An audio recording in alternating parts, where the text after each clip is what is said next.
What's good, my man of society? It is your host with the most, Shadow Look, back at you with another video. Make sure you guys like, comment, and subscribe to the channel. It's absolutely free. That is how you have my channel get into the algorithm. Highly appreciate if you go ahead and do that.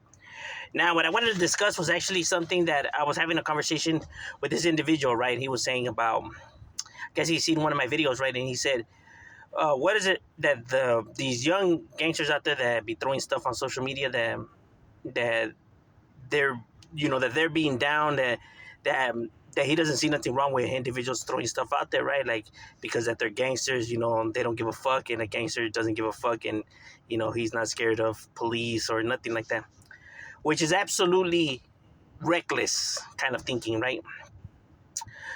There's a difference from being down and being stupid. You get what I mean? Those are two completely different things, right? And the thing is that you have to understand how the law works, right? And everything you do will play a factor if you get caught, right? Like, there's different levels to, how much time you could potentially be given, right? For said crimes, whatever crime you commit, right? Like for example, we'll say the most, worst one of them all, which is murder, right? You could have an individual who's, let's say he's at a bar, and then he has an altercation with an individual that's there at the bar as well, right? And they get in a fight, and the guy, he grabs a pool stick, and he beats him with it, and then he breaks the pool stick and then stabs and kills him. You get what I mean? That's murder. He murdered him, right? So he's a murderer. Now, that's going to be seen different compared to, like, let's say you have another individual who killed somebody, right? But this individual planned the murder for let's say he planned the murder for about a year. He staked the location out. He stalked the individual. He made sure he knew where to bury the body. So he goes and he kidnaps the individual, kills him, chops him up, and then dismembers the body and whatnot. That, now, they're both considered murderers. They're both killers, right? But see, they're two completely whole different individuals, right?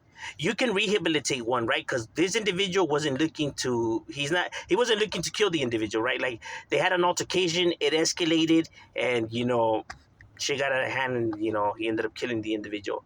So you could potentially rehabilitate this person, right? Because it's not like he planned to go to the bar and actually kill this individual. Even the murder weapon, he found it at the bar. It's not like he brought it along with him, right? It would have been different if he brought the pool stick and he knew that individual was going to be there. So he went prepared looking to kill this individual. So, that's completely different from, this other individual who had a year of planning, stalking the individual. So he could have changed his mind, any of those days leading up to the incident, but he didn't. And he could have still, changed his mind after the killing, but no, he still dismembered the body. You're most likely not going to be able to rehabilitate that person. That individual is most likely a killer who's, he's too far gone, right? You let him out, he's most likely going to kill again.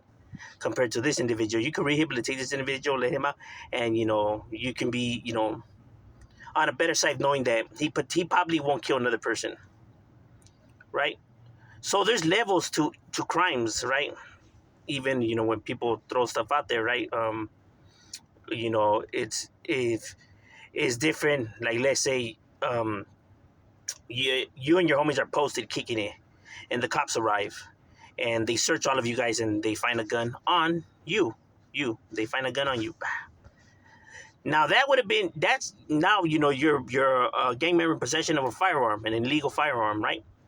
That would have been different to, let's say, if the cops showed up and they didn't find the gun on you, but they found it next to a chair or inside the brick wall or on the side of a tree that, you guys were chilling and it was just on the side of a tree.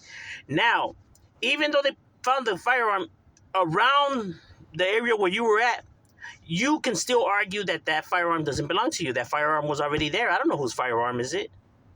Remember, it's you versus the prosecutor. How do you guys know that gun was his? Did they find it on him? Did the cops physically take the weapon out of his possession? No. All right, then how do you know that gun truly belongs to him? That is the argument point compared to if they find it on you. It's two completely different things. You know, you have a safer bet of beating the case this way than beating the case that way. You get what I mean? That is how our law system works. You know what I mean? Because, cops have, planted evidence, falsified stuff. You know what I mean? And you truly don't know if a weapon truly belonged to that individual.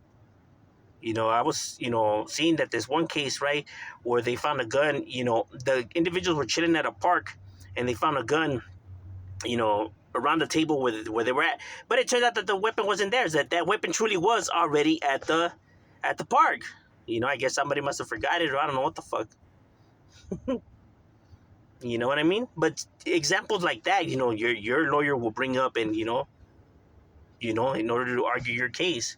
So, like I said, there's different levels to individuals. That's why you gotta be smart, know your laws, and know what you can say and what you can't say. Know what you could do and what you can't do. And like I said, that's why murder. There's different levels to it. First degree, second degree, and manslaughter and etc. That's the reason why.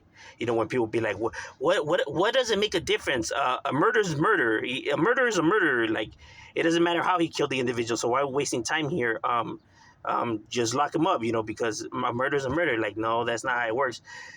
They have to. The reason why, they're arguing this point and everything like that is how much time they should give this individual, if he should be allowed to parole or not. Because how you kill the individual will make a difference if you're going to be paroled or if you're not going to be paroled, right? Like I said, this individual didn't plan to kill this individual. It just happened, right? Or let's say in the heat of the moment or heat of passion, compared to somebody who plans and tries to cover his tracks and clean up evidence. That is different compared to an individual who just kills somebody and then takes off to Mexico. This individual actually tried to clean up his crime and try to get away with it. It takes a type of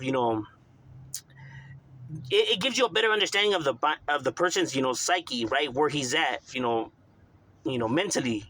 Like, this person clearly has no remorse, does not care. He thinks he's slick and smarter than everybody, that he can get away with it. That's the reason why it's important to ask questions and for the detectives to search for clues and stuff like that, because what a person chooses to do and go about things will tell you about the person's mentality and overall character. Like, this person is probably not dangerous, but he's probably on the run because he's scared or whatever, compared to this individual. Approach him with caution because this individual is, cuckoo. That's how they know how to approach somebody without actually never meeting them ever, right? But because, their behaviors, their actions will tell you about the person's character. Every person, displays those things. That is human behavior, That is the clues and, the things that people look for, because they will tell you about a person. How a person, chooses to handle past situations and carries himself tells you about the person without you even having to know him. You're reading a person's, profile, because everybody has a profile to them. That's how they're able to catch people, or these criminals, right?